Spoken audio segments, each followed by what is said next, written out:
Paano magpalit ng email address sa Facebook? Okay, punta lang kayo sa inyong Facebook application at dito sa inyong Facebook homepage, tap nyo yung three line na sa kanang taas na bahagi at dito punta kayo na Settings and Privacy. Dito sa Settings and Privacy, tap nyo yung Settings at sa Settings, tap nyo yung Account Center. At kapag hindi nyo nakita dyan yung Account Center, pwede nyo i-search dito sa search bar ang Account Center.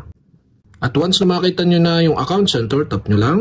At dito sa Account Settings section, tap nyo yung Personal Details. Dito sa Personal Details, tap nyo yung Contact Info. At dito sa Contact Info, yan, ito yung email natin at papalitan natin ito. So, hindi natin yan madidelete hanggat hindi tayo nag-a-add ng another email. So, kaya naman tap nyo yung Add Email button dito sa baba. At enter natin dito yung email na ating ipapalit. At once na may lagay na natin yung email na ating ipapalit, make sure lang na may check itong box sa may kanan dito sa may profile natin. At tap nyo na yung Next button sa baba. At kailangan ng confirmation code na matatanggap natin doon sa ating bagong email.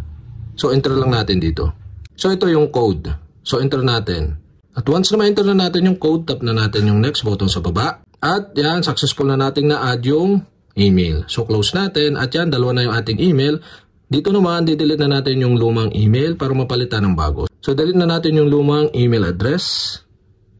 At tap natin yung delete button or delete email dito. May magpa-pop up, tap nyo yung delete button sa pop-up at successful na natin na-delete yung lumang email. So, close na natin at yan, wala na yung lumang email at napalitan na natin ng email.